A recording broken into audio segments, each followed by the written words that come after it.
पटना स्थित global studies के संस्थापक खान सर एक बार फिर चर्चा में हैं और उन पर दर्ज एफआईआर के बाद से ही उनकी गिरफ्तारी को लेकर सस्पेंस बरकरार है।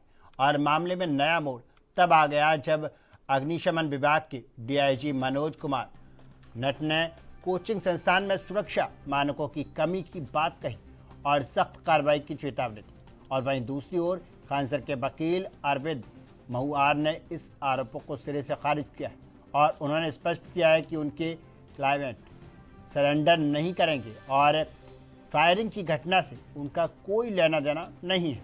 और वकील का कहना है कि पुलिस द्वारा एफआईआर में लगाए गए आरोप निराधार है और खान सर ने कभी किसी को गोली चलाने के लिए उकसाया नहीं। और बचाव पक्ष ने अग्नि जमानत याचिका दायर कर ली और जिसे सोमवार को अदालत में दाखिल किया जाएगा। पटना स्थित ग्लोबल स्टडीज के संस्थापक खान सर एक बार फिर चर्चा में हैं और उन पर दर्ज एफआईआर के बाद से उनकी गिरफ्तारी को लेकर सस्पेंस बरकरार है। और मामले में नया मोड़ तब आया जब अग्निशमन विभाग के डीआईजी और इसी खबर पर ज़्यादा जानकारी के लिए हमारे वरिष्ठ सहयोगी अशोक जुड़ चुके हैं।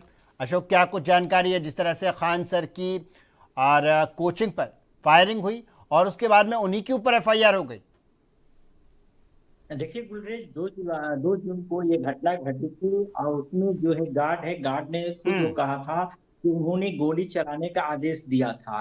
यदि आप किसी को आदेश देते हैं तो सबसे बड़ा आरोपी वो हो जाते हैं। और उसी के क्रम में 2 गार्ड को गिरफ्तार करके जेल भी भेज दिया गया है और मामला कोर्ट पहुंच गया है। और इसके साथ साथ इन पे भी धारा 109 के तहत मुकदमा दर्ज कर लिया गया है। जिनको कल कोर्ट में हाजिर होना था, उन्होंने हाजिर नहीं हो पाए, लेकिन कल यानी सोमवार को समय दिया गया हाजिर होने के लिए। और इसी क्रम में 5 गाड़ियां पुलिस उनके कोचिंग के पास पहुंची थी उनकी गिरफ्तार करने के लिए, लेकिन उनको गिरफ्तार नहीं कर पाएगी क्योंकि छात्र जो है पूरी तरह से पूर्ण प्रदर्शन वहां पे कर रहे थे। और उसके साथ साथ यह कहा गया है कि वो सरेंडर यदि नहीं करते हैं तो पुलिस उनको उठाकर भी बंद कर सकती है। लेकिन उनके वकील का दलील है तो सरेंडर नहीं करके पुलिस जो है झूठा मुकदमा दर्ज कर लिया है।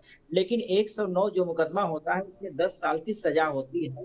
यानी आपको किसी भी हालत में जो है हाजिर कोर्ट में होना पड़ेगा क्योंकि आपको बेल नहीं मिल सकता है। यानी जब तक आप कटघरे के पास नहीं जाते हैं, कटघरे के पास जाने के बाद अब डिपेंड करता है मजिस्ट्रेट पर। मजिस्ट्रेट आपको बेल दे भी सकता है और नहीं भी दे सकता है, दोनों उसमें रखा गया है। लेकिन अब यह देखना होगा कि पुलिस जिस आधार पर गिरफ्तार की है और पुलिस के पास क्या क्या साक्ष्य है, और बिना साक्ष्य के खान सर को नहीं उठा सकती है क्योंकि खान सर एक लोकप्रिय है वहां के लिए और उन्होंने बहुत से लोगों को पढ़ाया लिखा है जो आज पुलिस में भी काम कर रहे हैं, दरोगा भी बन गए हैं, सिपाही भी बन गए।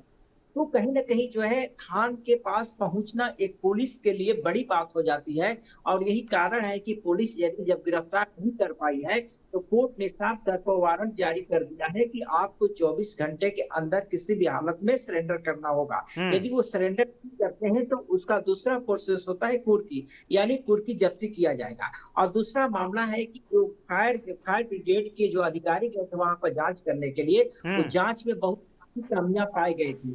जिसको पूरा वहां पर करना है, आग संबंधित कैसे आग को बुझाना है और छात्रों को कैसे बचाना है, वहां को किसी प्रकार का व्यवस्था नहीं किया गया है। डीआईजी मनोज कुमार नट ने साफ तौर पर कहा है कि 15 दिन पहले उनको जो है अल्टीमेटम दिया गया था कि आप तमाम व्यवस्थाएं कर लें।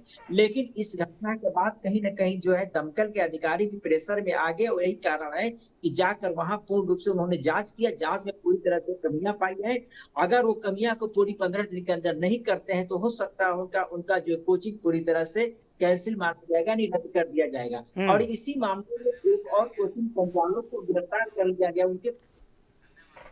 बिल्कुल अशोक, बहुत बहुत धन्यवाद आपका इस पर ज़्यादा जानकारी के लिए।